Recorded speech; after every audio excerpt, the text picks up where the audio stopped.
Story 1. Meghalaya Honeymoon Murder. India, 2025.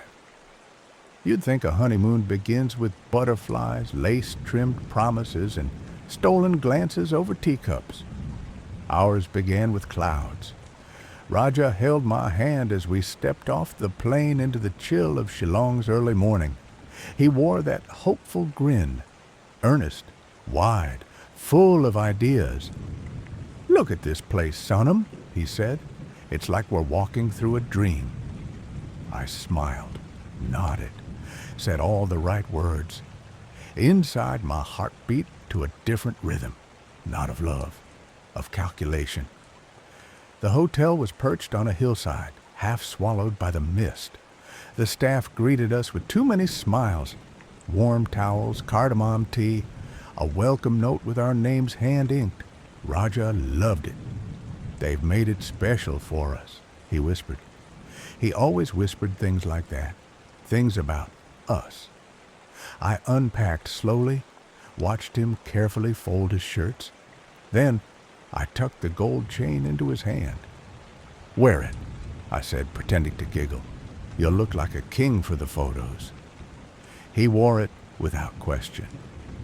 On May 22nd, we visited Wei Sawdong Falls.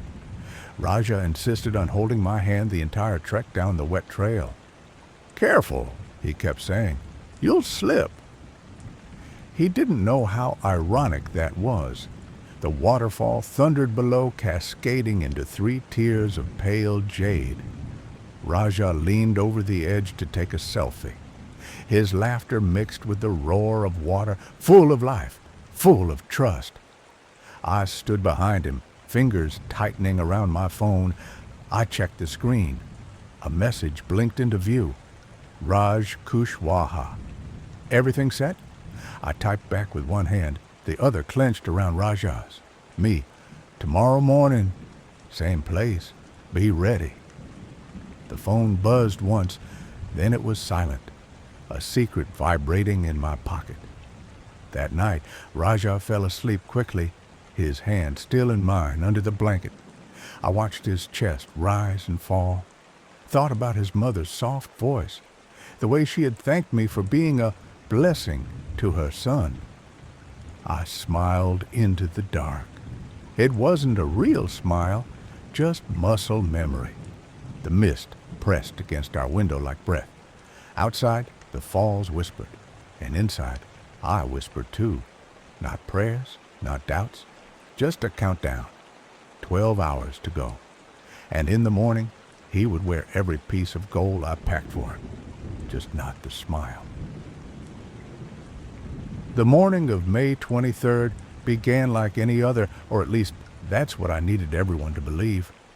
I was already awake before Raja stirred, lying beside him with my eyes open, listening to his even breathing. I picked up my phone and dialed his mother. "Maji," I whispered, soft as silk, "I'm fasting today for his long life. I want to do something pure for our future." She was touched. Her voice cracked a little. "You're a good wife, Beta." "He's lucky." Raja smiled sleepily at me as I ended the call. "So sweet," he murmured. "All this for me?" I kissed his forehead. "Of course," I said. "It's all for you." Then he went to shower, and I went downstairs. The breakfast buffet was still warm. I moved through it quickly. Poha, toast, fruit slices.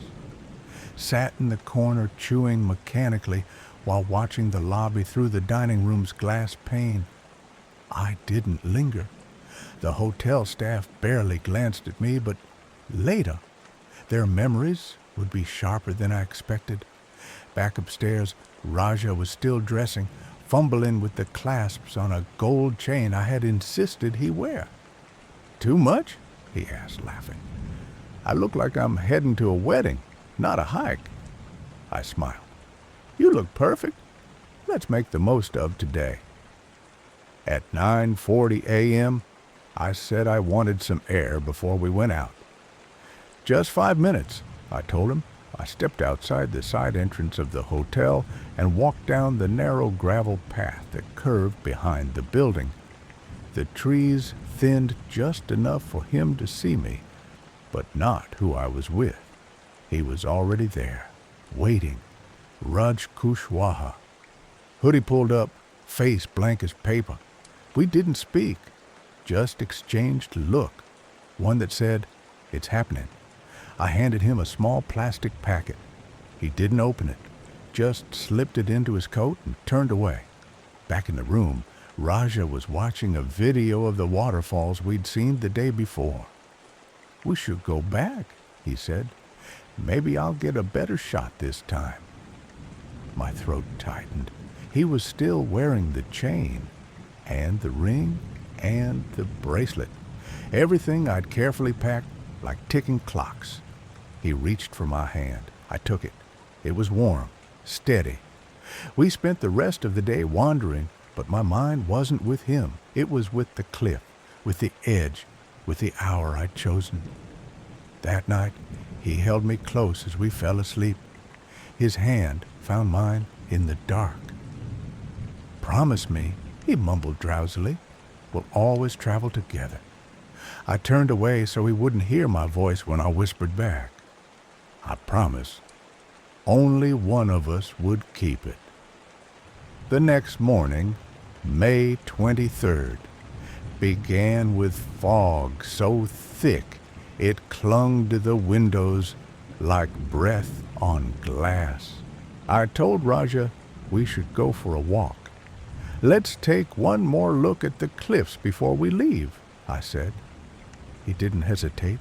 He never did when it came to me. We hiked through the trail that led toward Wai Sao Dong Falls. He carried a small backpack with water and snacks. I carried a lie with every step. The mist was heavy, swallowing the world in slow motion. Trees blurred like wet paint. The damp air soaked into my hair, my clothes, my thoughts. Raja walked ahead, humming something under his breath. I didn't ask what it was. I knew I wouldn't hear it again. "Let's get a photo," I said, pointing to the cliff's edge. The drop was sharp, the undergrowth below like dark velvet waiting to swallow sound. He stepped closer, positioning himself so the backdrop would look majestic. "Do I look dramatic enough?" He laughed, adjusting the gold chain on his neck. I forced a smile. "Just a little more to the left," I said. Behind us, a shadow moved. Soft footsteps, a pause, then faster. I never turned around. I didn't have to. I knew who it was. In one instant, Raja's smile vanished. A gasp caught in his throat. Then a flash of silver, a wet sound, like tearing cloth. He stumbled, clutched his neck. Blood sprayed out like it was trying to escape faster than he could fall. He turned toward me, not in anger, not in blame, just confusion. Then silence. He toppled over the edge, no scream, just the cracking of branches as his body vanished into the abyss. I didn't cry. Instead, I took the raincoat from my bag. Raj had told me it was better to leave some trace, some random clue. I threw it near the edge. I looked down once. He lay face down, tangled in the undergrowth, a crimson smear beneath him, still wearing everything I'd told him to, still wearing trust like it meant something. I walked back to the trail, slowly, steadily, breathing through the panic pounding in my ears. By the time I reached the hotel, my voice was calm, my story simple. He wanted to go hiking alone. I told him to be careful. I smiled. He'll be back soon. The search began the morning after. I stood in the hotel lobby pretending to fidget, pretending to worry. I told the staff he went out alone, probably to take more photos. "He loves cliffs," I said with a laugh that tasted like iron. "He'll come back before sunset." He didn't. The hotel staff filed a report. Local police arrived, polite but suspicious. Their questions were simple at first. When did I last see him? What was he wearing? Did he seem upset? I lied so smoothly it felt like reading a script I'd written in my dreams. They brought in drones, search parties, dogs.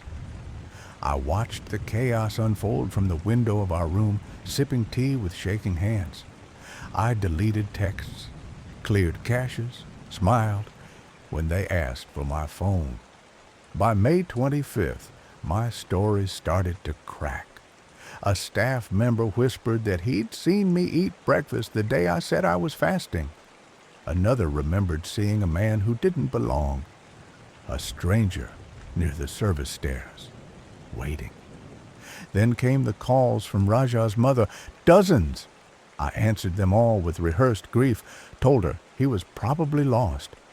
This place is full of fog and forest, Auntie, but we'll find him. By June 1st, the police had questions they weren't asking politely anymore. They'd recovered a phone from the ravine. Raja's, smashed, but not erased. Inside were photos from the hike, but there were also messages, not from me, to me. The contact name was Raj K. They had the timestamps. They knew I wasn't alone. On June 2nd, a drone flying over the cliffside finally spotted him. His body, bloated, broken, face down in the undergrowth, a blood-soaked raincoat nearby. Still wearing the gold I told him would look good in pictures. I screamed when they told me that was the only thing I didn't have to fake. They took me in for questioning. I kept calm for a while, said he must have fallen, but my hands wouldn't stop trembling. June 6th, they caught Raj Kushwaha in Uttar Pradesh. He didn't make it past the first night. The moment they showed him the photos, he spilled everything. Said I planned it, said I lured Raja to the edge, said I told him exactly when to strike. They had fingerprints, hotel CCV, witnesses, my search history. And the worst part, my own words, saved in the cloud even after I deleted them. I surrendered on June 8th. In the interrogation room, they didn't shout. They didn't need to. Every silence between questions felt louder than the one that followed Raja's last breath. They asked me one final thing. Was it worth it? I looked down at my hands. No rings, no cuffs yet, just empty fingers. And I thought about the way Raja smiled at the cliff's edge, how he never once imagined the person beside him was planning his end. Was it worth it? I didn't answer, because ghosts don't text back. Story 2, Tagaytay Hotel Tragedy, Philippines, 2024. We arrived at the Lake Hotel in Tagaytay just before dusk on July 9th, 2024. The sky had turned a soft gray, hanging low over the crater lake like a weighted blanket. A faint drizzle tapped the windshield as our van pulled into the gravel driveway, tires crunching beneath us. I remember thinking how still everything looked. No breeze, no chatter, just that persistent mist clinging to every surface. Aunt Lucida smiled the way she always did when we returned to this place, like it was a favorite memory brought to life. Uncle David, though, was quiet. He helped with the luggage but kept glancing upward, scanning the balconies. When we got to the 3rd floor, room 306, he paused outside the door, key card in hand. "It's different," he muttered almost to himself. Inside, the suite was lovely, wide glass doors opening to a lake view balcony, soft carpet, wood paneling that made everything feel warmer than it really was. I stepped out onto the balcony first, breathing in the cool, pine-scented air. The lake below was still and dark, the mountains beyond wrapped in low fog. There was no sound, no birds, no wind. Uncle David followed me out and tested the railing, then the locks, then the screen door. He did it again after dinner, twice more before bed. Relax, Aunt Lucita said, half laughing. What do you think is going to happen? We're not in a movie. But I noticed the tightness in her smile, the way she checked the time after drawing the curtains. That night, sometime after 2 a.m., I stirred in bed. I wasn't sure what woke me. Maybe the cold, maybe the stillness. Then I heard it, knocking, soft, rhythmic, almost polite. Tap, tap, tap. It came from the balcony. I froze. We were 3 stories up. There shouldn't have been anyone out there, not unless they had wings. I slid off the bed as quietly as I could, inching toward the glass doors. The curtains were drawn, but the knocking didn't stop. It was slow, intentional. Tap, tap. I stood there for what felt like hours. Then it stopped. I thought maybe I'd imagined it. The next morning, Uncle David asked if we'd kept the balcony door open during the night. His voice was low, his eyes fixed on the floor. Aunt Lucita said no. Good, he muttered. Let's keep it that way. But as I helped myself to breakfast, I noticed something strange on the floor near the curtain hem. A faint, wet footprint. Small, bare, human, and facing inward. Morning came with a blanket of fog draped across the lake, dulling the sunlight and muting every sound. The air outside our suite smelled like wet earth and pine needles, and everything felt heavier, like the silence had thickened overnight. None of us talked about the knocking. Uncle David barely touched his breakfast. He stirred his coffee too long, hands trembling slightly. I asked if he'd slept. He didn't answer. Aunt Lucita, ever the calm one, tried to lift the mood with idle talk about massages and souvenir shopping. But I saw the glance she gave Uncle David when she thought I wasn't looking. Around noon, we walked past the pool deck, a familiar spot from our previous stays. The loungers sat empty under pale umbrellas, the water unmoving, reflecting only the gray sky. That's when Aunt Lucita said quietly, Rico used to work here. I remembered him. Young, quiet, always in that faded uniform. He never spoke much, but he had a strange stillness about him, like he was always listening to something no one else could hear. We used to chat by the water, she added, half smiling. He was kind. In his way, said he grew up near here. Uncle David flinched at the name. We reached the lobby, and I asked the front desk staff about him. The receptionist's expression darkened immediately. Rico doesn't work here anymore, she said curtly. He was let go last month. Why? I asked. She hesitated, then shook her head. Management decision. That's all I can say. As we walked away, I could feel Uncle David's tension mounting. He didn't say a word for the rest of the afternoon. He just kept checking the window latches again. 1, 2, 3 times. That night, the unease became unbearable. It started just after midnight. I was brushing my teeth in the dim bathroom light when I heard it. A sharp click. I turned off the tap, holding my breath. Then came the knock. Not soft this time. Not polite. Thud, thud, thud. I rushed to the bedroom. Uncle David was already at the balcony, frozen. The curtain swayed slightly, just enough to reveal what we hadn't seen the night before. The door was open, just a crack. Wind had picked up outside, carrying a chill that crept through the gap like breath on the back of the neck. Did either of you? Uncle David started, but stopped himself. None of us had touched that door. We locked it, bolted it, drew the curtains tight, and then we sat, all 3 of us, in silence, on edge, watching the night as if it were watching us back.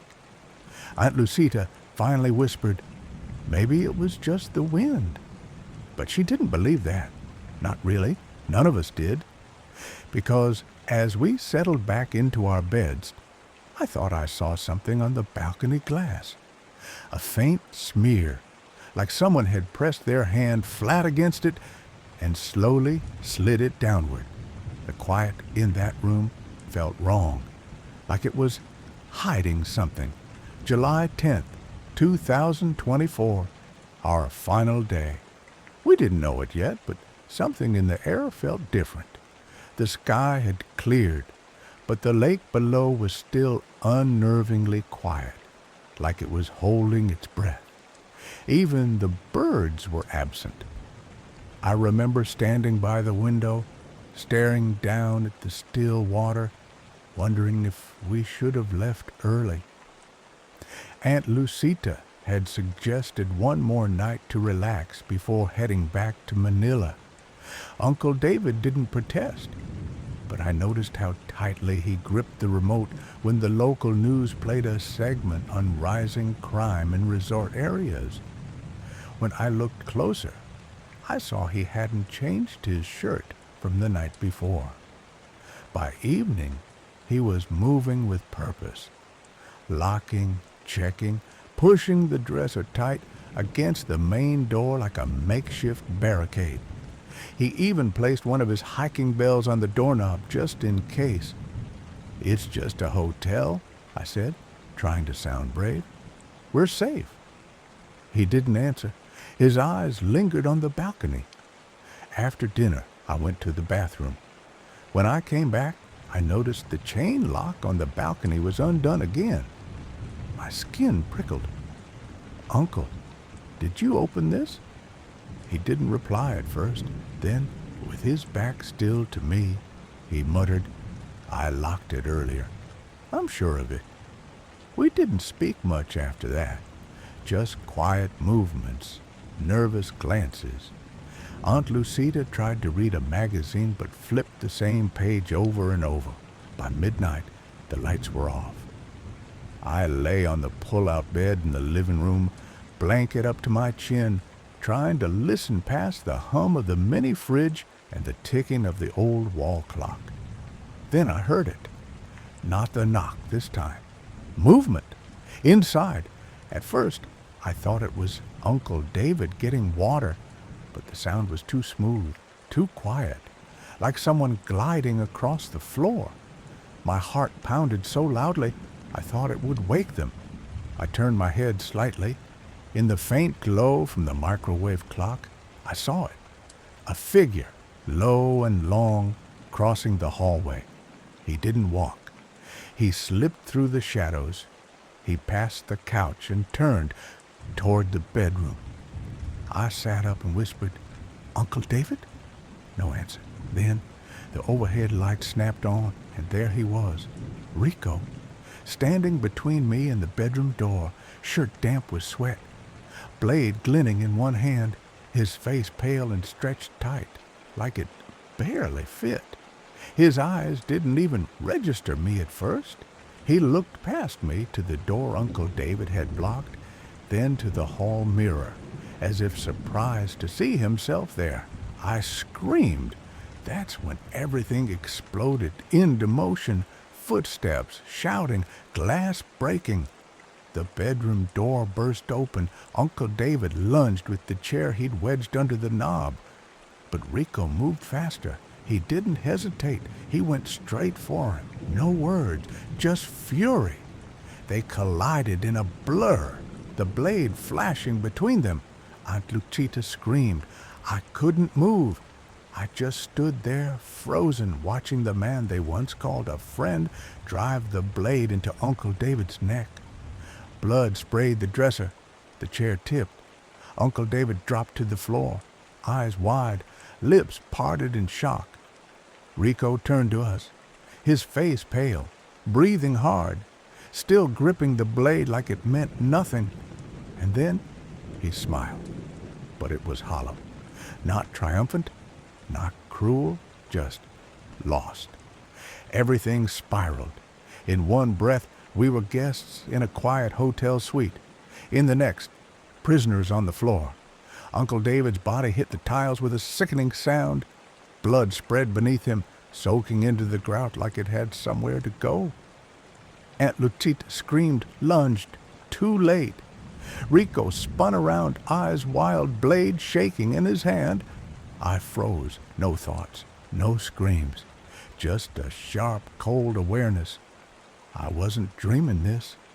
He didn't speak at first, just moved toward us, clumsy and frantic, like something had snapped and there was no putting it back. I heard the tape rip before I felt it, rough, suffocating across my lips. My hands were yanked behind me, then my ankles. Aunt Lucita was beside me. I couldn't reach her, but I could hear her breathing, short, shallow gasps. "Stay quiet," Rico whispered, more to himself than to us. This wasn't how it was supposed to go. He stepped over Uncle David without looking at him. His foot slipped in the blood. He cursed softly. I just wanted to scare him. He was supposed to. He should have. He stopped, then knelt down beside our luggage, rifled through it. No passports taken, no wallets. He looked at Aunt Lucita's phone on the nightstand, reached for it, then pulled his hand back like it burned. A long silence followed. It was the kind of silence that thickens the air, wraps around your chest, and squeezes. Rico stood suddenly. He looked toward the window, half open, curtain swaying in the breeze. His shoulders sagged like all the energy had drained from him. Then he ran. No warning, no final word. He vanished through the balcony and was gone. The curtain still fluttering like a hand waving goodbye. The room stayed quiet. Too quiet. I tried moving but couldn't. My arms were numb. My jaw ached from the pressure of the tape. The taste of panic sat on my tongue like metal. I couldn't tell if Aunt Lucita was conscious. Her head had slumped forward, her eyes closed. I whispered her name through the tape, muffled, pointless. The night stretched on like it was daring us to survive it. Light crept in slowly, washing everything in pale gray. The lake shimmered outside the window like nothing had happened. A perfect, silent view. Then the door opened. Someone gasped, dropped a tray. The sound of shattering ceramic. A scream. That's when everything moved again. Footsteps, voices, shouts, radios, flashlights, cold hands cutting the tape. The taste of air returning as the tape peeled from my lips. I couldn't speak. I just looked at them, at the uniforms, at the shock on their faces when they saw Uncle David. They found Rico within days. CCTV showed him circling the hotel grounds, entering the suite through the balcony, hesitating just a moment, then disappearing inside. He confessed when they caught him, said the window was open, said he wanted revenge, that being fired for something small didn't justify being forgotten. But he was wrong. We never forgot Rico. We remembered how kind he had been, how he smiled when he handed us towels, how quiet he was but polite, how we trusted him, and how trust killed my uncle. Sometimes I still hear the knock, rhythmic, almost polite, just before everything ends. Story 3. Bangkok Poisoning at Grand Hyatt, Thailand, 2024. We arrived in Bangkok that afternoon, a group of 6, close enough to share laughter, but not enough to know each other's secrets. The suite was grand, too grand. I remember thinking, this is the kind of room where people disappear and the furniture stays quiet about it. We had landed hours earlier. Hot tarmac, slow immigration, too many tourists in Hawaiian shirts pretending to blend in. The taxi dropped us at the Grand Hyatt Erawan just before sunset. It was a towering thing, glass and gold, sitting too comfortably in the heart of the city. Inside, the air was too cold, like the building didn't care where you came from. There were 6 of us. I knew Lynn best. We worked together back in California. The others, friends of friends, loose ties, mutual trust maybe, but mostly convenience. A group trip to Thailand had sounded harmless back in February. Now, standing in the marble lobby under a chandelier that seemed older than Bangkok itself, I wasn't so sure. The reservation had been made weeks in advance, all under one name. No one could quite remember who initiated it. Lynn thought it was me. I thought it was Bao. Bao was convinced it had come through someone else entirely, maybe that other guy, the one who didn't show. There was a 7th name on the reservation, a placeholder, we figured, some kind of mix-up.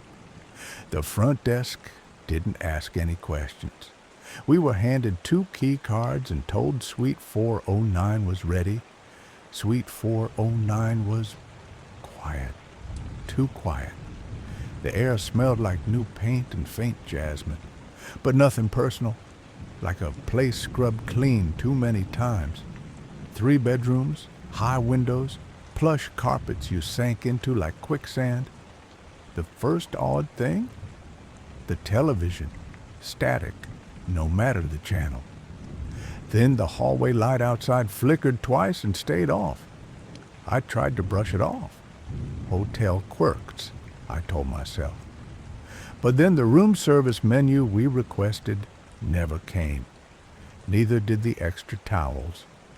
And that was when Lynn asked, "Wait, what happened to the 7th person?" We pulled up the reservation email. There it was, a name none of us recognized. Vietnamese like us, but unfamiliar. No photo, no arrival. Maybe they canceled, Bao suggested, laughing a little too quickly. Maybe they never existed, I muttered, not really meaning it. But the words stayed there, just under the surface. By nightfall, we'd unpacked, or tried to. A few of us didn't even bother. Something about the room made you want to stay temporary, like even your toothbrush didn't belong. I stood by the window a long time, looking down at the humming city below. People laughing, horns blaring, lights blinking like distant fireflies. We were in the middle of it all, and yet I felt sealed off, encased. The thermostat blinked to life on its own, then off again. I didn't mention it.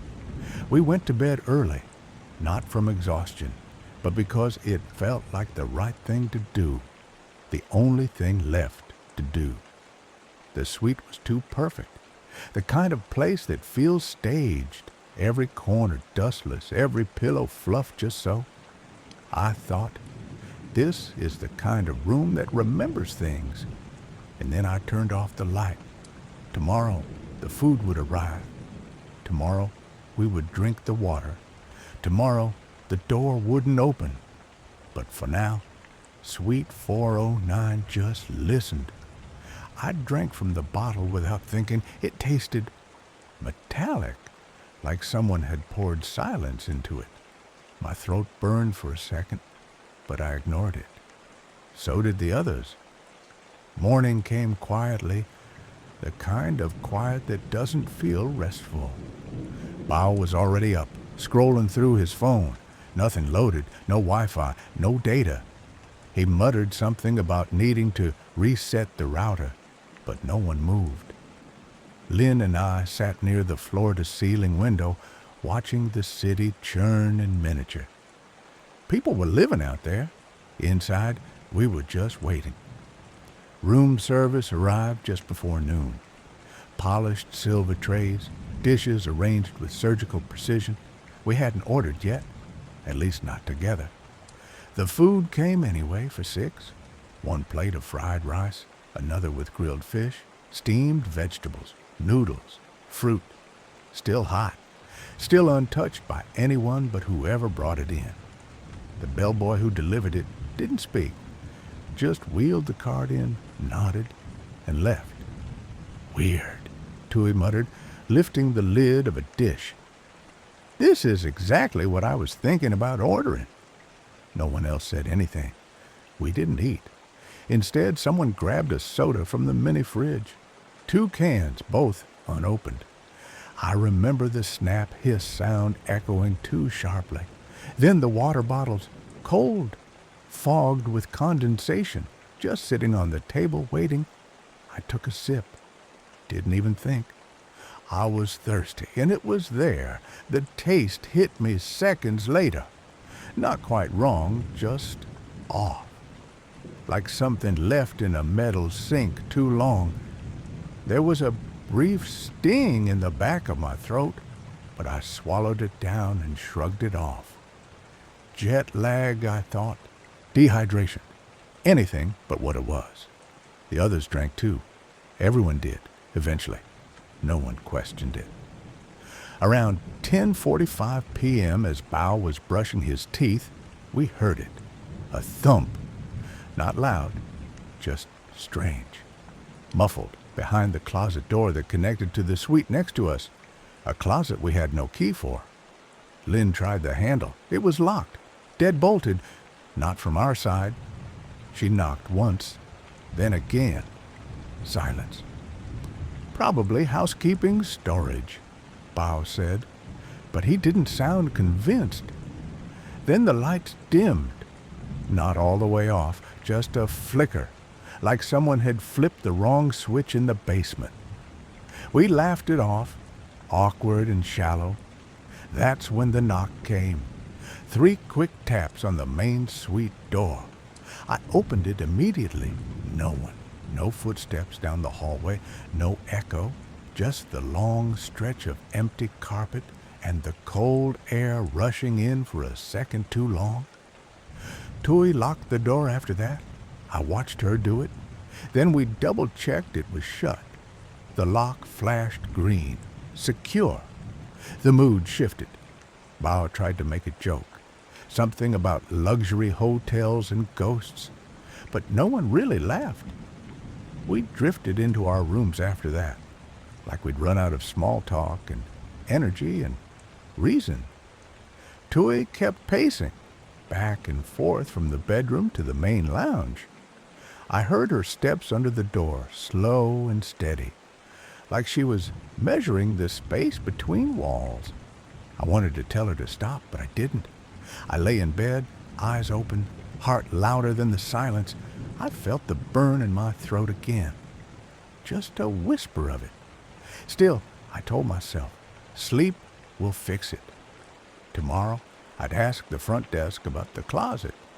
Tomorrow, we'd figure out the name of that 7th guest. Tomorrow, we'd leave the suite and laugh at ourselves for being paranoid. But Suite 409 didn't believe in tomorrow. It only knew how to wait. The door wouldn't open, not from inside, not with the key. It was sealed, like the room didn't want us leaving. I started yelling, but the sound felt absorbed by the walls. I woke up gasping. My mouth was dry. My head felt wrong, heavy and distant, like it was floating just a second behind my body. I thought it was the air conditioner, maybe the water, maybe both. But it wasn't. Bao was already on the floor. He'd been the first to stir, the first to feel dizzy, the first to fall. When I found him by the foot of the couch, his lips were pale and tinged with foam. His eyes were open but unseeing, like someone had turned him off mid-sentence. I screamed. That woke the others. Chaos doesn't start with shouting. It starts with silence, broken unevenly. Tui stumbled out of the bedroom coughing. Then Lynn dropped the glass she was holding. It shattered across the tile like a signal flare. The room phone didn't work. The line was dead. I tried dialing the front desk twice. Nothing. Then I tried my mobile. No bars. Just a searching signal that never found anything. Then Bao's phone. Tui's, Lynn is all the same, disconnected. We ran to the door. I was the first to try it. The handle moved, but the door didn't. It didn't click or resist. It just didn't open. I slid the key card in. The little light above the handle flashed green. Green. That should have meant go. That should have meant open, but it stayed shut. I hit it, pushed, kicked, screamed. Nothing. The walls absorbed the noise like sponge. No echo, no reply. Behind me, footsteps faltered. Tui collapsed second. Her knees just gave out. She hit the floor hard, hands twitching, her breath short and shallow. Her soda can rolled away from her fingers, half full. "Poison," Lynn whispered. It was the first time any of us said it aloud. Her voice cracked on the word like she couldn't believe she'd spoken it. We started checking the water bottles. Every single one was opened. Every one of us had drunk from them, even if only a little. That's when I felt it, the burn returning in my throat, sharper now, as if whatever I swallowed had decided to announce itself. I doubled over, coughing dry and hard. I could taste metal and panic. I could feel something foreign crawling under my skin. Lynn was holding onto the wall, trembling. She tried the sweet phone again, as if the outcome would change. Static, not even a dial tone. And then Bao's suitcase, the one by the door, the one we had seen him pack, was zipped shut, perfectly aligned, like it hadn't been opened since arrival. That wasn't right. All the bags were packed, neatly, no clutter, no mess. None of us remembered doing that, except for one, a small brown suitcase sitting alone in the corner. Not one of ours. It didn't belong to any of us. It wasn't there yesterday. "I didn't see that before," I said. My voice sounded wrong in the room, like it didn't belong here either. Lynn walked toward it slowly, each step a question. Her hand hovered over the zipper, but she didn't open it. That's when the lights flickered again, a longer pulse this time. The room dimmed and stayed dim, like the suite was holding its breath. I turned to look out the peephole. Nothing, just the empty hallway again. When I turned back, Lynn was on her knees, her hands shaking, her mouth parted in a slow, foaming gasp. 3 down. I backed away toward the bedroom, dragging one of the chairs in front of me like a shield. I didn't know what I was trying to keep out, or keep in. The walls felt too close, the ceiling too low. I tried the balcony door. It wouldn't open, not jammed, just stuck, frozen in its track. The room was holding us in. That's when I knew. Suite 409 wasn't just a place. It wasn't just a room in a luxury hotel. It was something else, something that waited and remembered. I crawled toward the balcony, gasping, vision blurring. That's when I saw the reflection in the glass, all 6 of us. But one figure didn't belong. He stood behind me, smiling. I don't remember falling, only the cold. It started in my fingertips, like someone had cut the power to my body, one room at a time. The carpet felt damp beneath me, though I knew it wasn't. Just an illusion, or a warning. The silence grew teeth. I opened my eyes. 4 of us were down. Lynn was curled up near the coffee table, her hand still outstretched toward the room service tray. Tui wasn't moving. Bao's eyes were still open, staring at the ceiling, glazed and distant. Only one of us hadn't collapsed. Min. He stood by the window, swaying slightly, then slowly, far too slowly, he sat. I called out to him, or thought I did, but no sound came. My voice had disappeared into the thickening air. I dragged myself across the carpet, elbows scraping, knees failing. Something in my chest buckled with each breath. That's when I saw it. The small brown suitcase now unzipped. No clothes, no toiletries. Just a vial, empty. No label, no scent. Just a thin ring of residue inside, like something had burned its way out. Next to it sat a folded piece of paper. I couldn't read it at first. My eyes were full of tears or sweat or something else entirely. When I could, the words weren't mine. 6 for silence, 1 for memory. Written in clean, deliberate Vietnamese. Someone wanted this to be understood. I stumbled toward the bathroom. I needed to vomit, purge, undo something that couldn't be undone. I never made it. In the mirror above the sink, something moved. I saw us, all 6, just as we were. But there was someone else behind me. He didn't belong. He wasn't part of our group. He wasn't alive. He smiled like he'd waited a long time. Not cruel, not kind, just patient. Like someone who had been promised a moment, and that moment had arrived. I turned. Nothing. Just the bathroom tiles. Still clean. Still cold. Then I heard the last sound I remember. Min's body hitting the floor behind me with a dull thud. And the door clicking. It opened. I didn't see anyone enter, but I felt it. The shift. The weight in the air. Something stepping in. Invisible, but real. The temperature dropped. The lights dimmed for the final time. And then I closed my eyes. They found us the next morning. The suite was locked from the inside. The key card logs showed no entry or exit.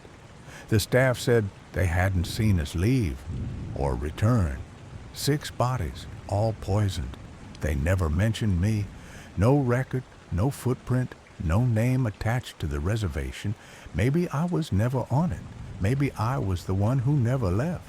Maybe I am the memory, the one left behind, the one the suite chose to keep.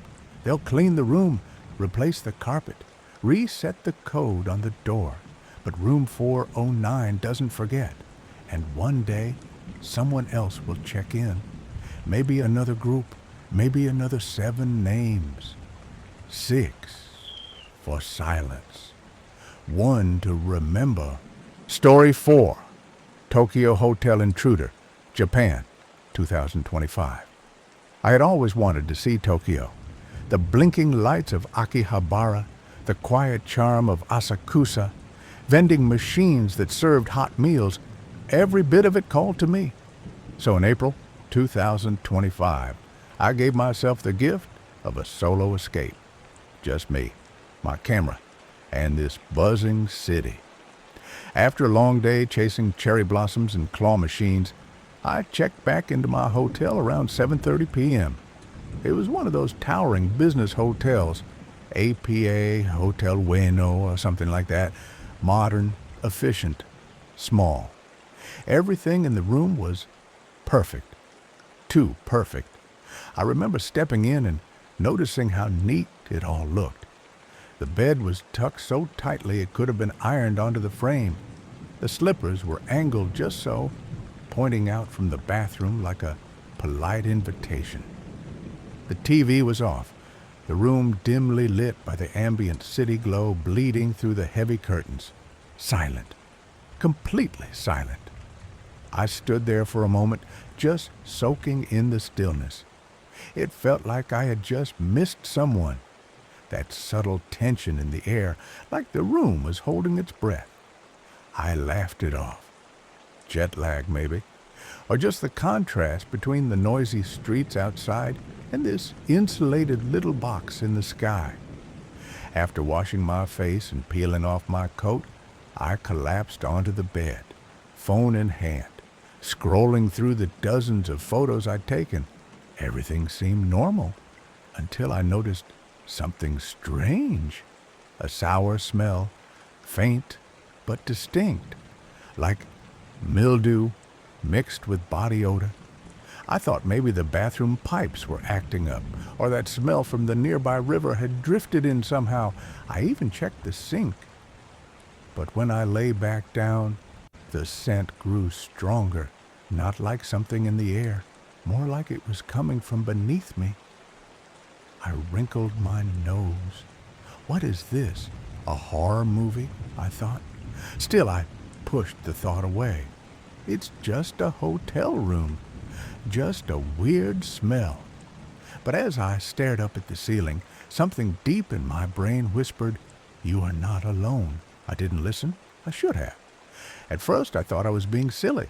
That smell, damp and sour, with a trace of something chemical, just wouldn't go away. I got up again, checked the bathroom, sniffed around the drain, even opened the window to air things out. The city was alive down below, honking cars, soft chatter, distant train chimes. But here, inside my room, it was like I had stepped into a sealed tomb. I sat back down on the bed. The mattress creaked. My heart felt too close to my throat.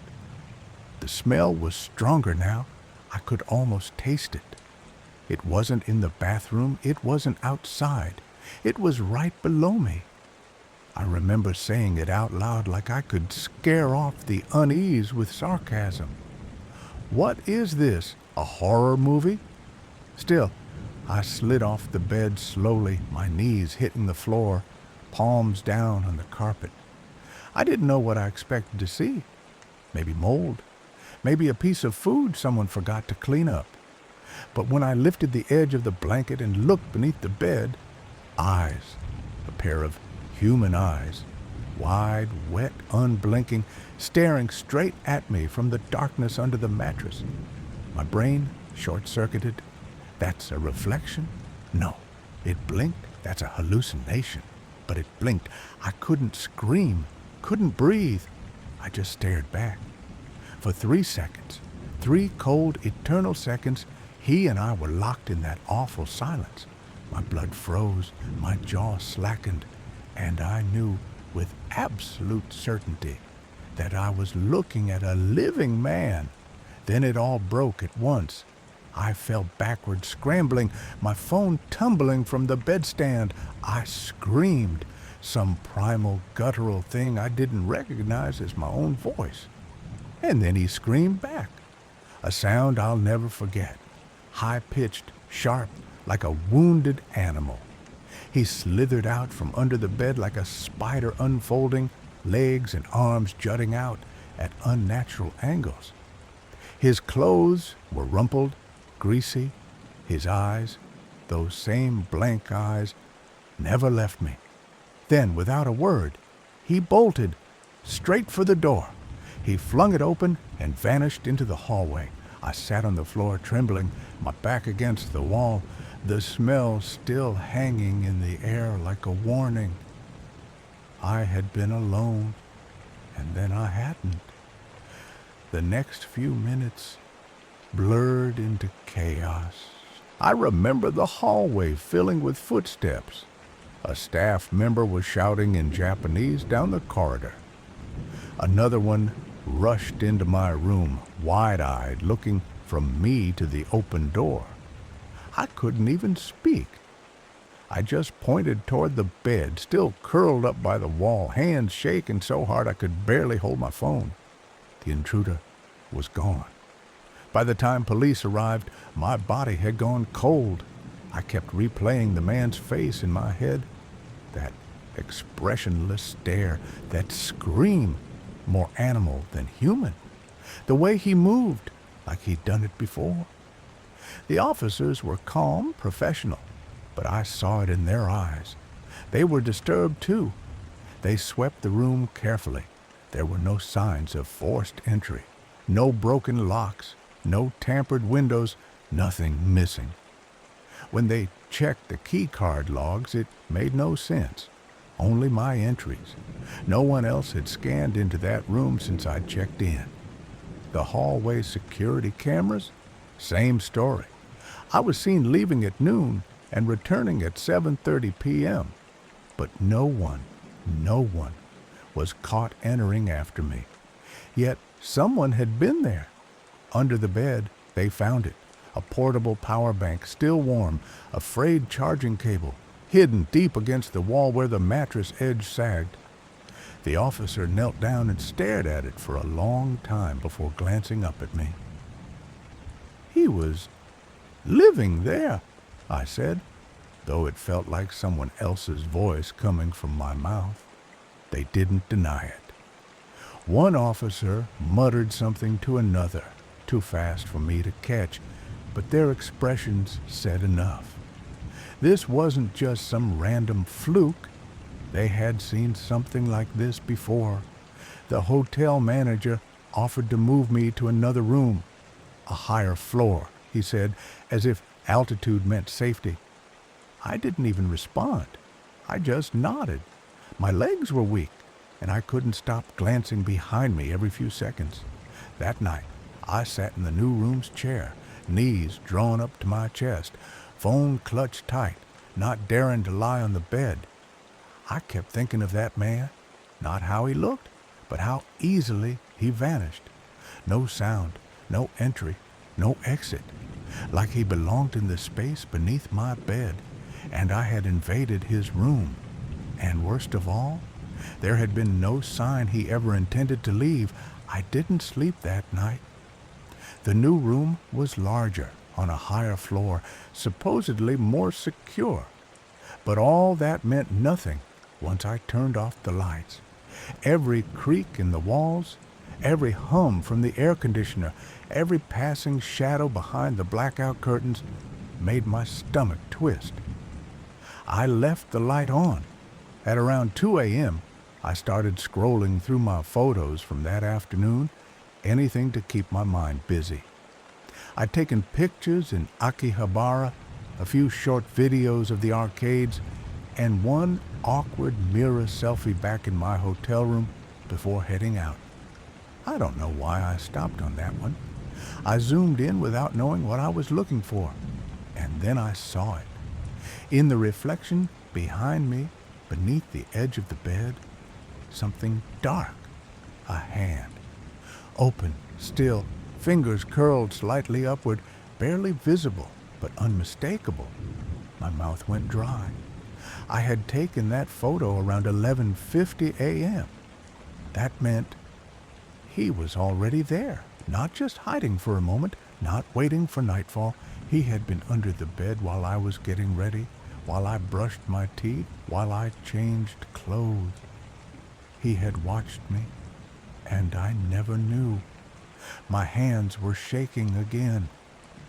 That sick, low feeling returned, like gravity had doubled in the room. I couldn't stop replaying the 3 seconds we stared at each other. I thought I had caught him, but what if he chose to show himself? That morning, one of the detectives returned. He spoke English softly, carefully. He said the intruder hadn't been caught. No leads, no prints. The charging cable had been wiped clean. Then, as if unsure he should even say it, he told me this wasn't the first time. Sometimes, he said, eyes lowered, they stay for days. Quiet. They wait. I checked out. 2 hours later, I kept the mirror photo. I posted it online with my story. Not for sympathy, but so no one else would ignore that feeling. That tiny voice that says, check the closet, check the lock, check under the bed. It went viral. People called it the Tokyo Hotel Intruder. Some thought it was fake. Others messaged me stories of their own, stories just like mine, but without an ending because they never looked. I've never been back to Tokyo. I've never stayed in a hotel alone again. But every night since, no matter where I sleep, I still crouch down and check under the bed. And every time I look, I expect to see him. Story 5. The Mystery of Room 1046. Hotel President, Kansas City, 1935. People don't remember maids, not by name. We're just the ones who mop the footprints from the carpets and replace towels before you even notice they're gone. But I remember everything, every room I cleaned, every odd guest. And I remember him, the man in the black overcoat who checked into room 1046 on a bitter January morning in 1935. He said his name was Roland T. Owen. Said it with no friendliness, no interest, and not an ounce of warmth. I was at the front desk when he came in clutching a small worn suitcase like he was afraid someone might take it. His face was pale and smooth, almost boyish, but the way his eyes moved like a cornered animal or someone being followed. He didn't give much trouble, paid cash, no questions asked, but he grumbled about a ridiculous $5 charge at another hotel downtown, said they tried to cheat him for a room just like this one. He made it sound like it wasn't just about money, like he'd been betrayed. That should have been my first clue. I brought him up to 1046 myself. It was a long, quiet ride in the elevator. I asked if he needed help with his bag. He said no. I asked if he was new in town. He didn't answer. When we reached the room, he paused in the doorway for a full 5 seconds before stepping inside, like he was expecting something bad to happen the moment he crossed the threshold. The room was like any other: a bed, a desk, a chair by the window, and a little lamp with a flickering bulb. But what I saw that afternoon stayed with me. Around noon, I knocked to clean up. No answer, so I used my pass key. The blinds were drawn, and the room was cloaked in that stale gray half-darkness, the kind that settles over forgotten corners and old secrets. He was lying on the bed, fully dressed, shoes still on, arms at his sides. Didn't even flinch when I came in. Just stared at the ceiling like he wasn't really there. A black overcoat still draped neatly over the chair. A single dim lamp buzzed by the bedside, and on the desk was a note, scrawled in cramped, hasty writing. "Don, I will be back in 15 minutes. Wait." I glanced at him, but he didn't move. Then, without warning, the phone on the nightstand rang. He picked it up slowly, like it weighed 50 pounds, and spoke in the lowest voice I've ever heard. "No, I am not hungry. I just had breakfast." A pause. "Not yet. I told you I want to wait." I stood frozen by the bathroom door, unsure if I should keep working or leave. He turned his head toward the wall and whispered again. I said no. Not hungry. Just leave it alone. He hung up. Silence returned. I offered to bring up lunch, but he didn't answer, just waved me away without looking. That was the first time I felt it, like the room itself was holding its breath, watching, listening. I remember thinking, he's not alone in there. When I closed the door behind me, I realized I was still holding my breath too. Something about room 1046 didn't feel like it belonged to the hotel anymore, like it had started slipping away into something else.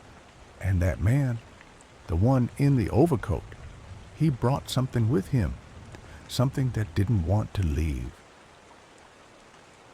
Room 1046 should have been like any other, just a locked door at the end of the long hallway, brass handle, room number shining faintly in the overhead light. But that day, I started walking slower as I approached it. My arms full of fresh towels, I already knew something wasn't right. The room had stayed dark all day. I'd passed by a few times. No sound, no movement, no one coming or going.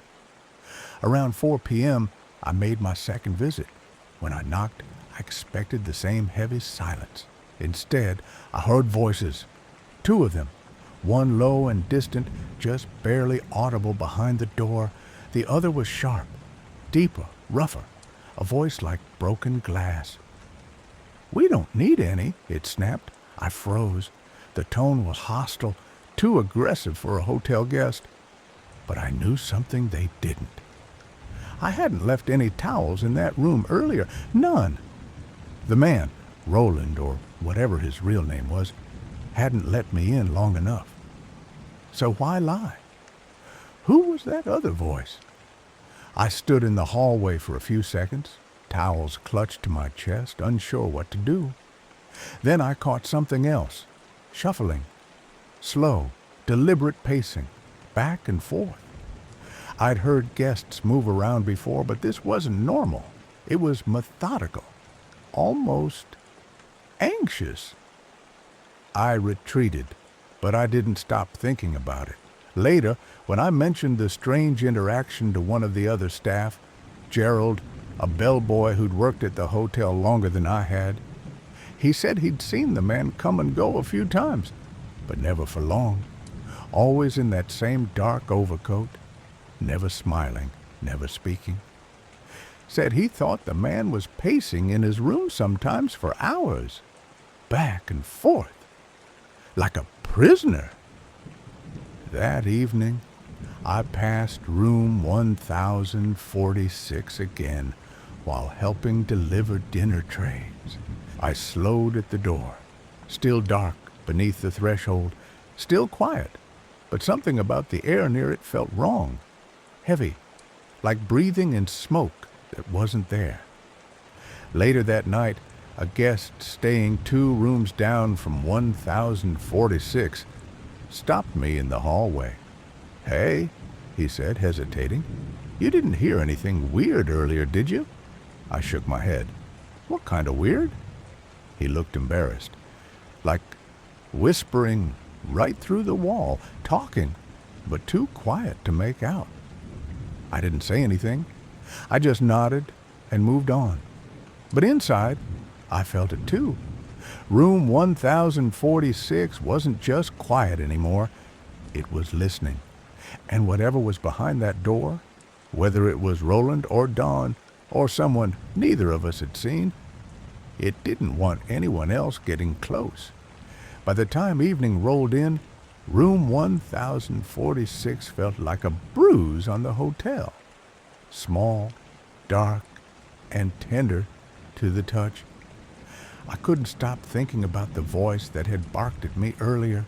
It didn't belong to the quiet, strange man I'd met that morning. And the towels. I knew I hadn't left any. Around 8:30 p.m., I was back on the 10th floor to check on linens when I passed his door again. It was still shut, still quiet. The air around it felt stale, heavy with something I couldn't name. Then I heard it, a dull thud, like someone falling, followed by a groan, low and human, the kind that curls up from the gut, not loud, but enough to stop me mid-step. I turned to face the door. The hallway was empty, the sconces buzzing faintly above me. I waited, listened, nothing more. "Mr. Owen?" I called, my voice barely above a whisper. Silence. I took a cautious step forward and knocked. No answer. Another knock. Still nothing. Panic prickled the back of my neck. I turned and practically ran to the front desk. Gerald, the bellboy I trusted most, looked up when he saw my face. "Something's wrong in 1046, I told him. "I heard someone fall, a groan." But he won't answer. He hesitated for just a second before grabbing the pass key and heading up with me. When we reached the room, Gerald tried the knob. It wouldn't turn, locked from the outside. I saw it with my own eyes. The latch was set in a way that no guest could have done alone from inside. Someone had locked that door and walked away. He knocked. "Sir? Mr. Owen?" Still no response. Gerald and I exchanged glances. I remember him saying, "Maybe he's asleep." But neither of us believed it. Not with the way the air pressed in on us. Not with the silence on the other side of that door. a silence that didn't feel like rest. It felt like a warning. "I'm going to let the manager know," Gerald muttered and walked off, leaving me there alone. I stared at the door handle, half expecting it to move. It didn't. But I swear, in that stillness, I felt eyes on me. I could feel them just beyond the door, studying me like I was an intruder. Not long after I returned to my duties, but I kept glancing at the hallway clock. Every hour dragged, every creak in the building pulled my thoughts back to 10:46. By midnight, I couldn't sleep. I lived just a few blocks from the hotel, but I stayed in the staff quarters that night. I couldn't stop wondering who locked that door. And more terrifying, was anyone still alive behind it? I'll never forget the moment Gerald came running down the hallway. His face was pale, lips tight, hands trembling. "Mary," he said out of breath, "it's bad, real bad." It was just after 7 a.m. The shift had barely started, but 1046 was already pulling us back in. Gerald had gone up again to check. Something about a feeling he couldn't shake. The door was still locked, still latched from the outside. That's what made him open it. That's what led to what we found. I followed him upstairs. We didn't say a word in the elevator. The whole floor felt colder than usual, like the building itself was bracing. When Gerald unlocked 1046 and pushed it open, I saw it. Chaos. The curtains were still drawn tight. Only that one dim lamp on the desk cast light across the room, yellow, weak, almost sickly. But what it showed made my legs go weak. Blood. It was everywhere, on the walls, soaked into the carpet, smearing the bathroom tile. One of the bath towels lay twisted on the floor, soaked a deep rust red. And on the bed, slumped halfway off, shirt torn open, was Roland, or whoever he truly was. He was barely breathing, eyes glazed over, blinking slow and out of sync. His wrists were tied with something thin, maybe lamp cord. One arm hung at a wrong angle. His face was so bruised and swollen, I didn't recognize him at first, but it was him. I remember Gerald saying, "We need to call someone." But I was already halfway to the lobby. They brought the doctor, then the police. While they waited for the ambulance, the detective knelt down and asked, "Who did this to you?" And this part chills me more than the blood. Because Roland, eyes fluttering, breath shallow, looked at him and whispered, "No one did this to me. I fell." He fell? The detective pressed him again. "Were you alone in the room?" Silence. Then one more word. "Dawn." The detective asked, "Who is Dawn?" But Roland didn't answer again. He just passed out. That name, Dawn, kept echoing in my head as they carried him out. I went back to the room hours later, after the police finished their search. I stood in the doorway, staring in. The smell of blood still lingered beneath the chemical cleaner. The strangest thing? That cryptic note from the day before. "Dawn, I will be back in 15 minutes. Wait." It was gone. Vanished. Like someone had taken it. Like someone had come back. They took him to the hospital around 8 that morning. He died before noon. I didn't even get to ask him who Dawn really was. The name Roland T. Owen meant nothing to anyone. No driver's license, no family, no luggage, no coat even, though I remembered seeing him wear one when he checked in. A long black overcoat, buttoned up tight. He looked like he'd walked straight out of a storm. But that coat was never found. Detectives went through every record they could, but the trail turned cold fast. They even sent his photo around the country. Newspapers, post offices, hotel registries. No one came forward.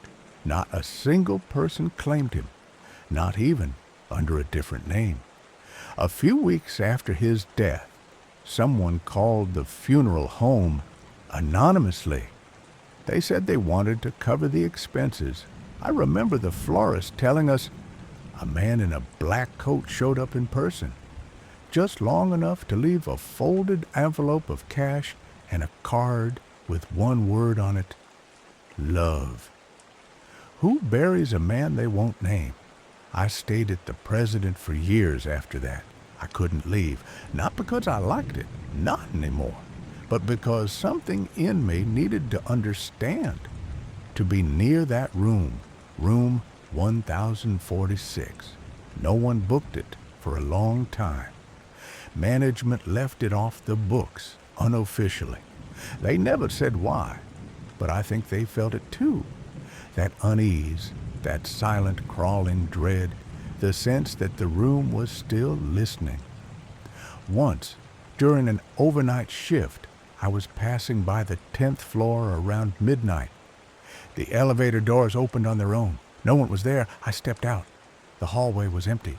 Still, no wind, no voices, not even the hum of the radiator, just quiet. And then, from 1046, a soft knock. Once, twice, then silence. I stood frozen, staring at the door. That same tarnished handle, the keyhole we used to lock from the outside. Then I heard it, a voice, whisper thin, barely there. "Don!" I turned and ran. I didn't look back. Even now, retired and far away from Kansas City, I still dream of that room. I dream of the single lamp casting shadows over blood-stained wallpaper, of a man tied to a bed, whispering lies to protect someone who was never found. Sometimes I dream I'm inside the room again, but I'm not alone. There's someone standing behind me, breathing, watching, and I wake up with one name in my ears, repeating over and over, Dawn. Whoever he was, I don't think he ever left. And neither has room 1046. Story 6. Night at the Shanley Hotel, Napanoch, New York. I arrived in Napanoch just as the sky began to bruise, twilight seeping into the hills like ink spilled over the Catskills. The road twisted through a thinning forest, trees stripped bare and shivering, their brittle limbs clawing at the last light of day. Empty cabins slouched behind brush, and once welcoming motels sat silent, with darkened signs and boards over the windows. A forgotten town on the edge of the world. The Shanley Hotel appeared without warning. 3 stories of aging clapboard and shuttered windows, crouched low on Main Street like it was holding its breath. Its white paint flaked in long curls like old skin peeling from a wound. Despite its silence, something about it watched me. Above the entryway, the stained glass window caught the last glint of sunlight. "The spirits are in," it read, in glass the color of dried blood. No one waited at the front desk. The lobby smelled of oiled wood and something older, like forgotten books or closed crypts. Dust danced in the beam of my phone's flashlight. I called out once, then again. The third time, a woman appeared behind the desk without a sound, as if she had always been there, only waiting for me to notice. Her eyes didn't match her smile. "You're just in time," she said, handing over a tarnished key with a brass 2 tag. "You're alone?" When I nodded, she paused. Brave. The creak of the floorboards under my boots followed me up the narrow staircase. The hallway lights flickered weakly, buzzing like insects trapped in glass. Doors lined each side, numbered with crooked brass plaques, some missing entirely. A long rug ran the corridor's length, worn threadbare by more footsteps than time should account for. I found my room halfway down, a narrow chamber with wallpaper curling at the edges, a mirror clouded with age, and a bed that groaned when I dropped my bag onto it. A single lamp glowed in the corner, giving everything a sepia hue. The walls pulsed with quiet. From the hallway, somewhere just beyond my door, came the soft, rhythmic creak of old wood settling. But it didn't sound random. It was too steady, like pacing. I told myself it was nothing, just a trick of nerves and old architecture. I unpacked, took a photo of the stained glass window from below, read the guest book entries, half of them written in nervous jokes, the other half trailing off mid-sentence. At sunset, the lobby grew colder. More guests arrived in twos and threes, murmuring about the ghost hunt scheduled for later that night. Some glanced at me with a kind of odd reverence when they learned I had checked in alone. I didn't know whether to feel proud or stupid. When the old grandfather clock by the stairs groaned its chime, 7 uneven notes, I noticed something strange. I could no longer hear traffic outside. No cars, no wind, just the slow ticking of the clock and the buzz of a light on the fritz.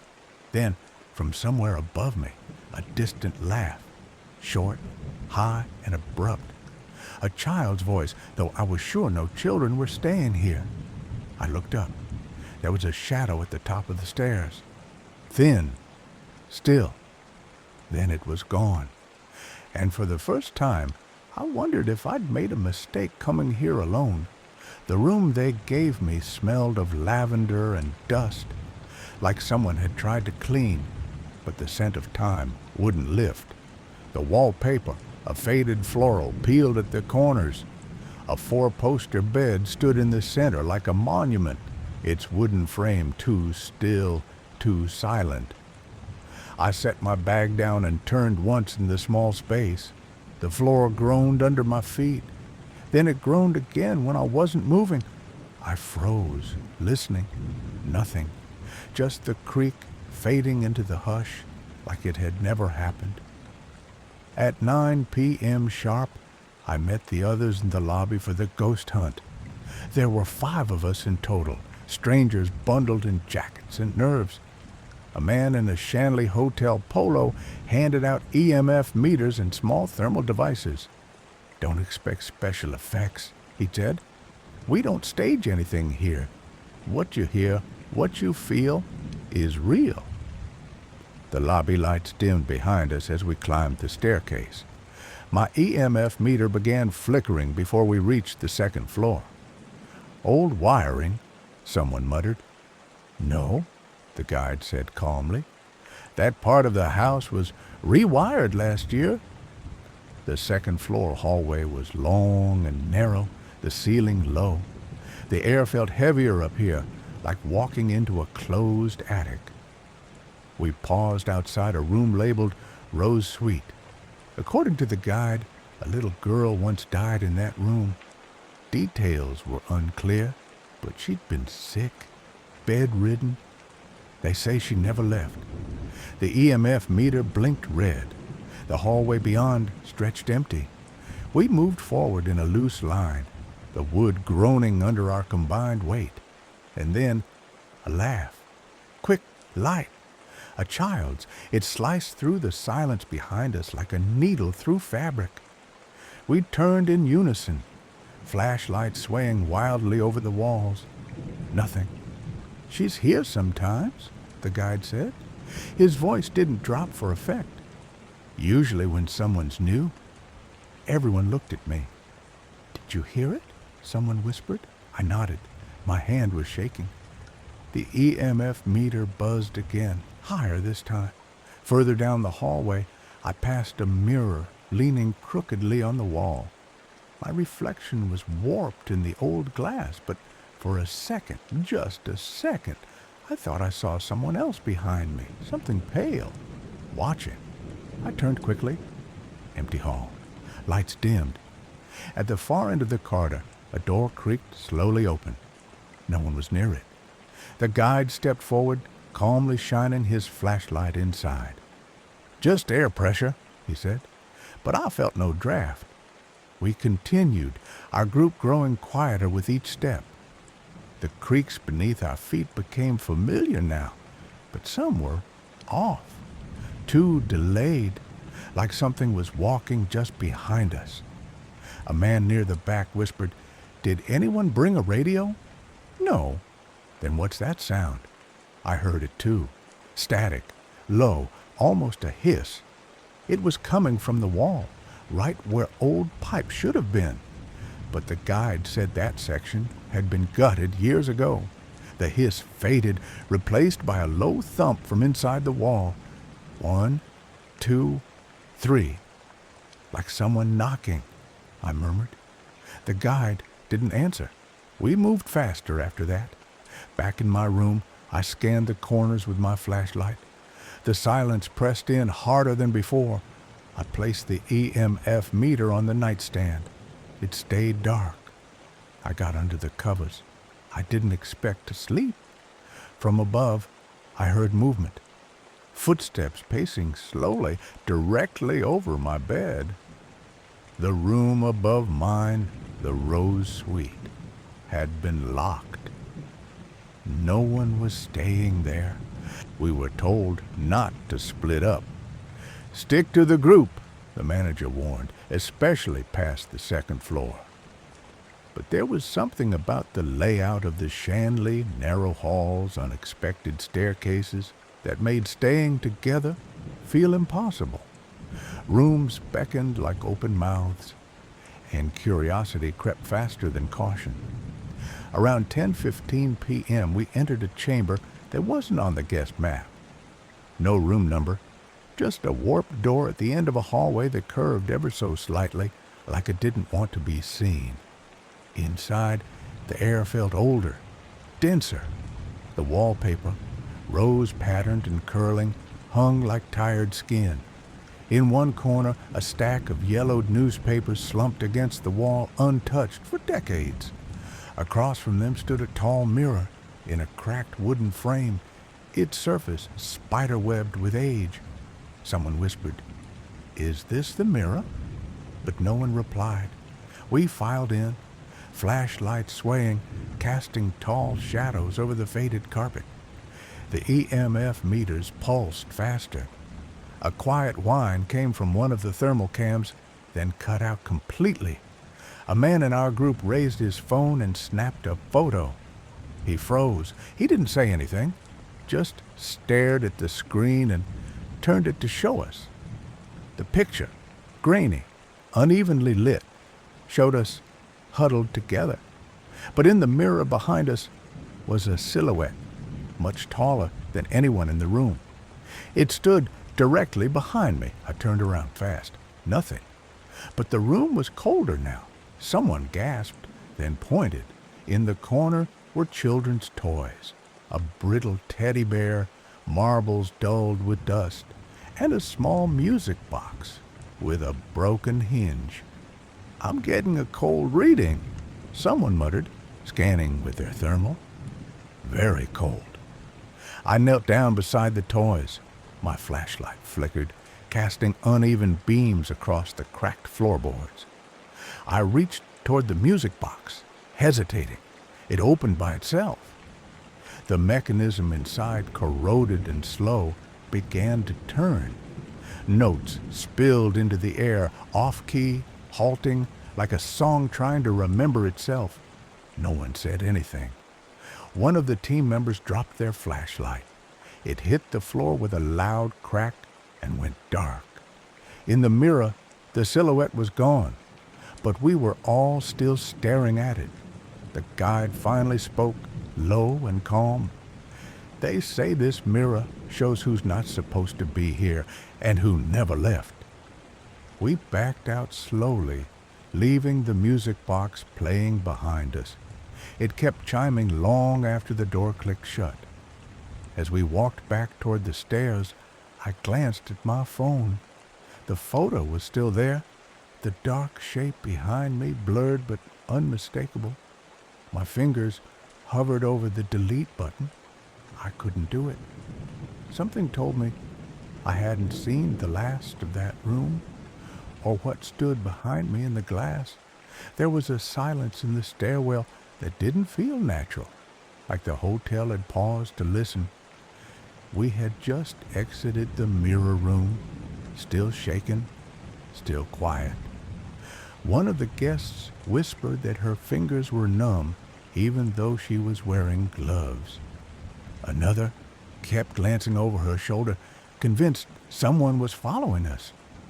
We descended the stairs toward the parlor, but the air turned thick again, like it didn't want us to leave the second floor. That's when I heard it. A soft meow, long, low, and mournful. It didn't come from outside. It came from just beyond the landing. We froze. Flashlights scattered across the darkened corridor. There was no movement, no fur, no glint of eyes, just stillness. And then the faint creak of a floorboard, as if something small had padded forward and sat down. There are no animals allowed in this hotel, the manager had said earlier. I remembered his tone, final, like a warning. Another meow, closer this time, then a brush of air against my calf, swift, deliberate, cold. I flinched and pointed my light downward. Nothing. But then we saw them. Faint, dusty paw prints appeared on the floorboards at the top of the stairs. They weren't there seconds ago. I crouched low and followed them with my light. The prints went on for 5 steps, then stopped. No turn, no trail, just ended. They call her Sweet Thing, someone whispered behind me. The cat, she belonged to Beatrice. The name came out of nowhere, but it stuck in the air like breath on a mirror. She used to rock in the parlor, waiting, every night at the same time. The voice continued. They say the cat still looks for her, follows guests sometimes. Some say she only shows up when something else is near. That sent a ripple through the group. We moved to the parlor, not speaking. The rocking chair in the corner faced the window, its cushion sagging from time. One man scanned the seat with a thermal camera. Cold spot, he said, right where someone would sit. I walked closer. My shoes tapped gently on the hardwood. The chair began to rock, slow, rhythmic, as if someone had just stood up. I reached for the backrest to stop it, but it froze on its own halfway through a swing.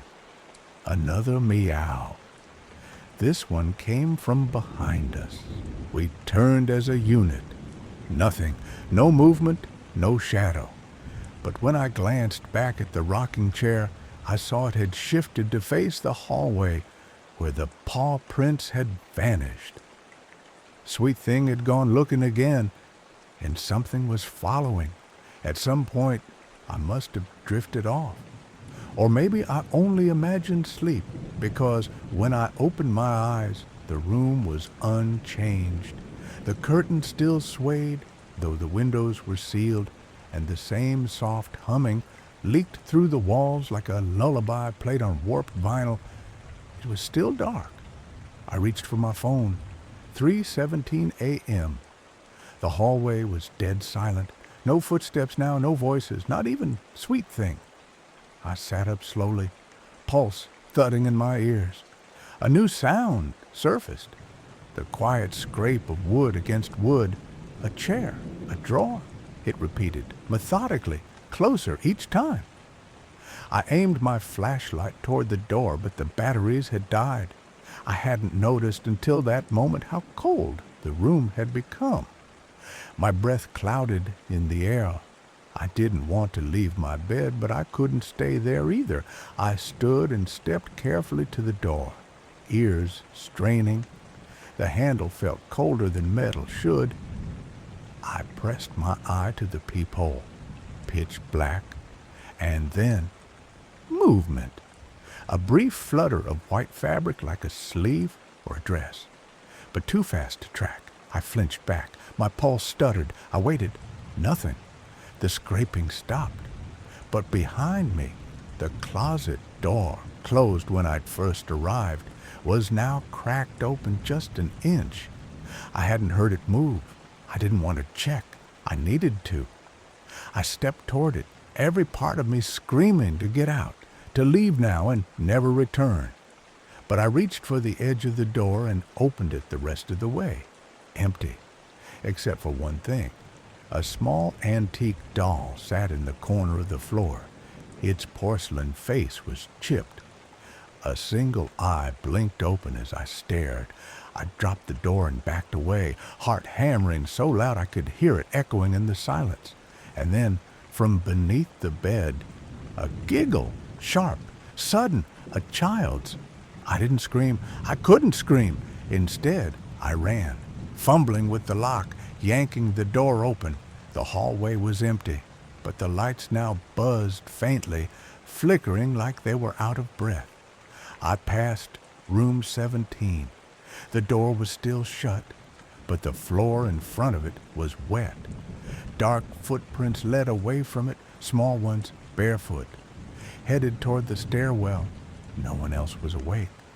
I didn't call out. I just followed instinct and descended 2 steps at a time until I reached the lobby. The chandelier above the reception desk swayed. The front door, locked earlier, now stood open. The Catskills dawn was bleeding red across the horizon. Behind me, I heard the bell ring once, just once, not for a guest. I stepped outside.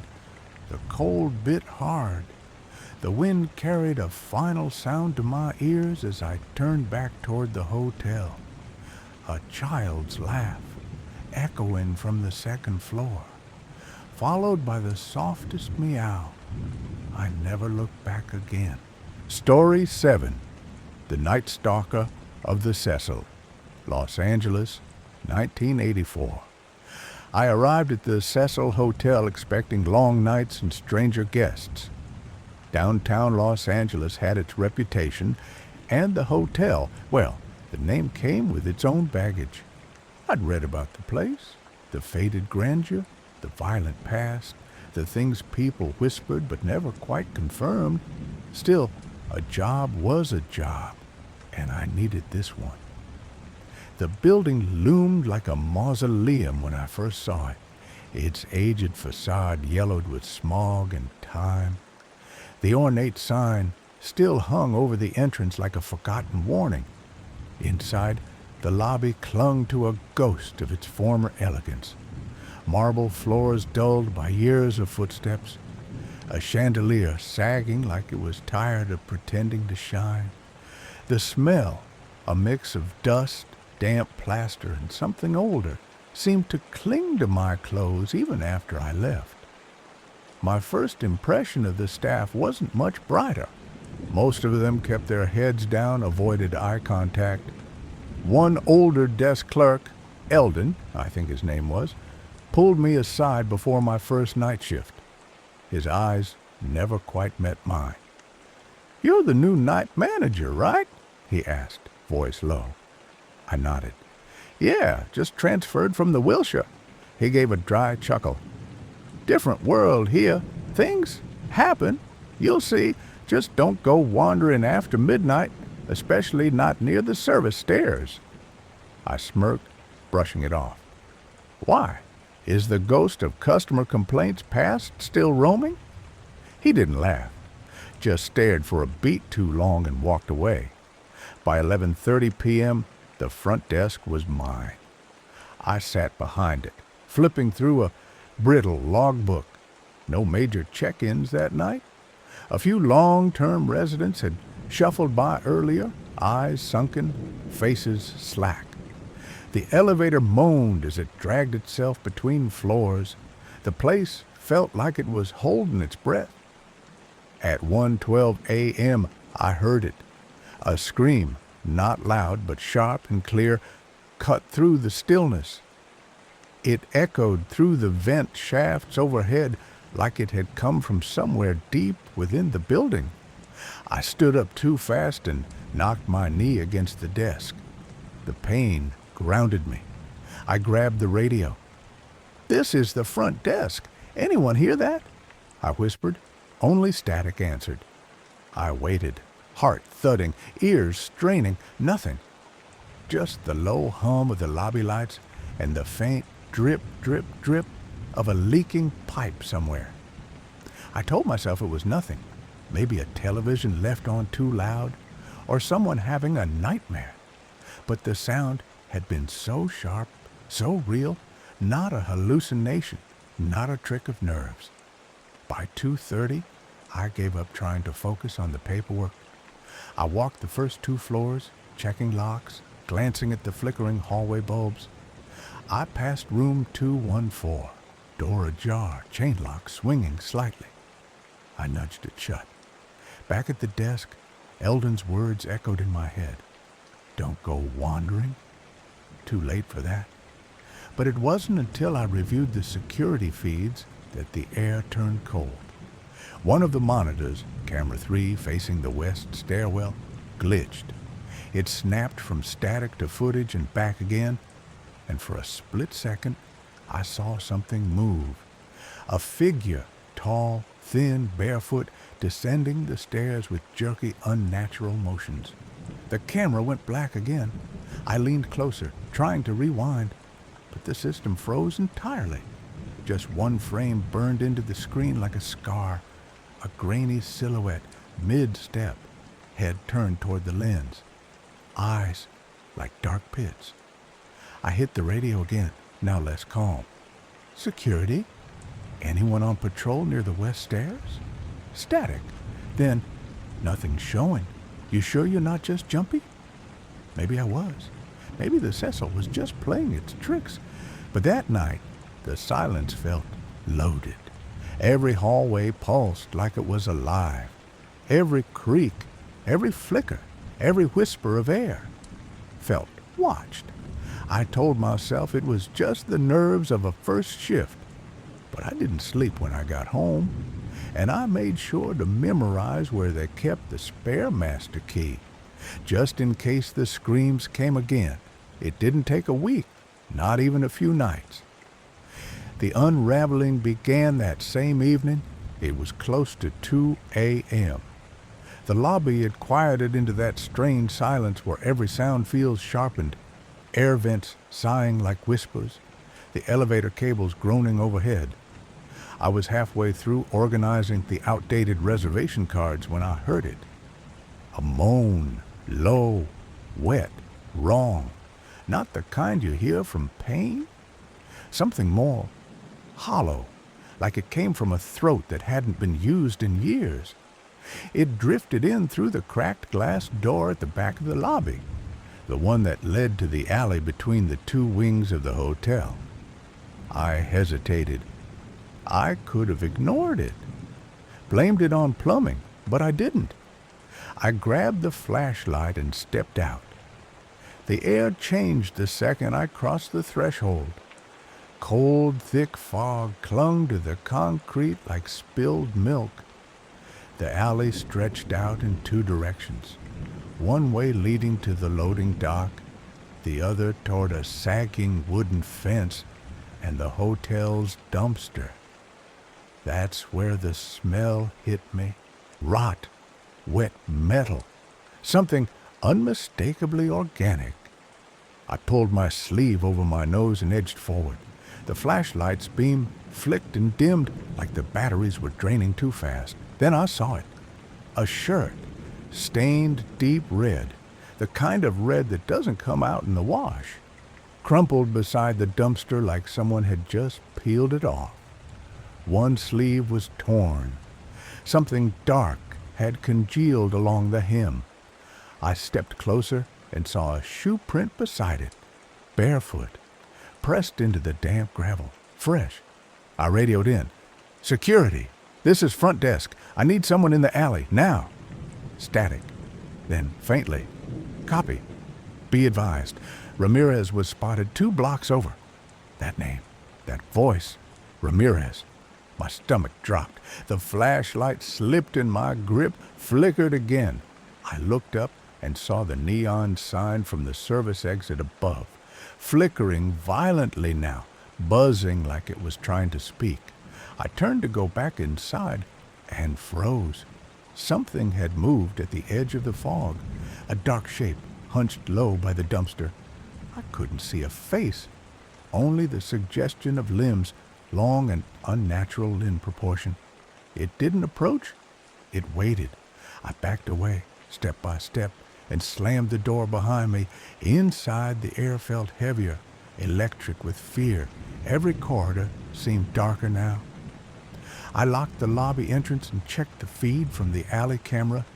Black screen. Signal lost. I turned to the hallway behind me and saw something wet smeared along the floor. Drag marks leading toward the laundry chute. It wasn't a dream. I wasn't overreacting.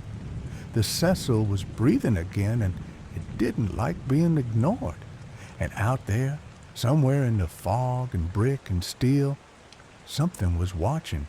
They never told me about the 13th floor. It wasn't on the elevator panel. It wasn't on the fire escape maps. But it existed in the building's bones, in the cold stretch between the 12th and 14th floor, where the lights dimmed and the air changed. That's where room 1437 waited. I only learned about it because the master log had flagged it. Do not enter, sealed. No guest, no service records, no history. But that night, something changed. At exactly 3:17 a.m., the service phone at the front desk rang once. Just once. No one there. When I checked the log a minute later, I saw a note flash onto the screen like it had been typed in real time. Room 1437, activity detected. There was no button for a 14th floor on the guest elevator, but I'd seen a keyhole behind a sliding panel near the freight lift. Maintenance had left their keys in a janitor's closet the day before. I don't know why I took them. I just did. The freight elevator groaned as it climbed. The walls shuddered. When it stopped, the doors opened to a floor coated in dust and dead silence. It didn't feel abandoned. It felt paused, like something had been waiting for years and had just turned its head. Room 1437 was at the far end. The hallway leading to it was shorter than the others in the hotel, almost compressed. Lights flickered in rhythm. Buzz, dark, buzz again. The door was old, different wood, cracked along the edges. No number, just a tarnished brass knob and an old-fashioned keyhole. And it was open. A slow, deliberate creak, as if I had been expected. Inside, everything was draped in white sheets, furniture frozen in time beneath cotton shrouds. But one chair, near the center of the room, was uncovered. The seat was warm. The air was wet. The walls coated in blotchy black mold that pulsed ever so slightly like the room was breathing. A sickly drip echoed from somewhere inside the walls. And then I saw it. The mirror above the desk, fogged as though someone had been breathing on it. Written in the condensation, smeared in red, "He comes through the walls." My heart slammed against my ribs. I turned, ready to leave, but the door was already closed behind me. I reached for the knob. Locked. I hadn't touched it. I hadn't locked it. Then click. From the inside. The lock slid open. I backed out into the hall, breathing like I'd run 10 flights. When I looked back one last time, the sheets over the furniture inside were shifting, like something underneath had just exhaled. I left the keys on the floor. From the elevator, I could still see the edge of the door slightly ajar, waiting. I didn't log the incident. I didn't have to. The system already had. It started with the vending machine. A woman on the 10th floor, room 1012. She stepped out for a soda around 2 a.m. I saw her on the monitor, barefoot, hair tied up, yawning. Normal, tired, harmless. She never came back. Her room was still locked from the inside. Her shoes were under the bed, purse untouched. The soda machine showed an error message. Out of order, 1437. That code didn't belong to maintenance. Later that week, a man staying on the 6th floor was found curled in the fetal position at the base of the east stairwell. He had clawed at his own face. When security tried to question him, all he kept whispering was, "The doors breathe. They breathe." The security tapes were no help. Every time someone walked past the camera on the 14th floor, the footage distorted, crackled into static, warped into black. And it didn't just skip, it bent. Frames twisted, shadows stretched in impossible directions. In one freeze frame, I swear someone else appeared behind the guest. A tall figure with sunken eyes and a grin carved too wide. I stopped sleeping. One night, I climbed the stairs myself. Elevator was acting up, doors opening onto empty shafts. The staircase between 13 and 14 felt longer than the others, like I was climbing into something, a different space. When I reached the top, the light above the door flickered, then buzzed out entirely. I pushed open the door to the 14th floor. Silence.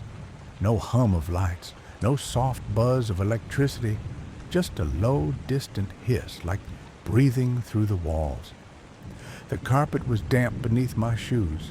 A leak, I thought, until I saw the footprints, bare, wet, erratic. They trailed down the hall, then veered sharply into a wall where there should have been nothing, but instead of solid drywall, there was a utility panel, sealed tight with corroded bolts and covered in black smudges like handprints pressed from the inside. No one could explain how the prints got there. Engineering didn't even acknowledge the panel existed. Said it wasn't on any blueprint. Management's response? Logged, handled, no further action required. I wanted to press harder, ask questions. But everyone else had learned to look the other way. The Cecil didn't reward curiosity. It punished it. That night, I found my own name listed on the room rotation sheet, but not at the front desk. It had been typed next to a guest room, room 1437, and below it, one word in red font I'd never seen used on hotel logs. Returning. I didn't book it. I didn't authorize it. But the door was already open. I woke up on the floor. Room 1437 was darker than I remembered. The walls weren't just covered in mold anymore. They throbbed, breathing, in, outside. A sick rhythm that made the air feel thick, like I was underwater. The door was gone. Not locked, gone. Seamless wallpaper where it used to be, except for one long crack running down the center, pulsing like a vein. I tried to scream, but the air fought back. The lights overhead buzzed to life in short bursts. Every flicker brought with it a new detail. A smeared handprint on the ceiling. A tooth embedded in the doorframe. A shadow that moved when I didn't. The mirror was cracked now, fragments still clinging to the frame like jagged teeth. In it, I didn't see myself. Not exactly, I saw her, the night manager. My reflection, but off. The eyes were wrong, dull and distant, like she'd been here too long. She mouthed something. "He's in the walls." That's when I heard it, the dragging sound, long, deliberate, something pulling its way along the ventilation shafts above. I backed into the corner as the vent cover rattled. Dust rained down, then silence, until clang! The cover snapped open. Something dropped down, slow and unnatural. A body, thin, skeletal, barefoot. He stood up, limbs unfolding like they didn't belong to him. His face was a rotting memory, hollow cheeks, tangled black hair, a mouth that grinned too wide. Ramirez. He didn't rush. He didn't have to. He just stared, head tilted, like he recognized me from a dream I'd forgotten. I lunged for the wall, slamming my fists against it, trying to find a seam, a door, anything, but the wallpaper peeled like skin, soft and damp. Behind me, he whispered, "You belong here now." I turned, and he was gone. Just the room, the vent, the mirror, and me. Days or hours passed. Time slipped sideways. I stopped feeling hunger, then stopped feeling much of anything, except the breathing. Always the breathing. One night, or what I assumed was night, the mirror changed. It didn't show the room anymore. It showed the lobby. Guests checking in, staff behind the desk, life.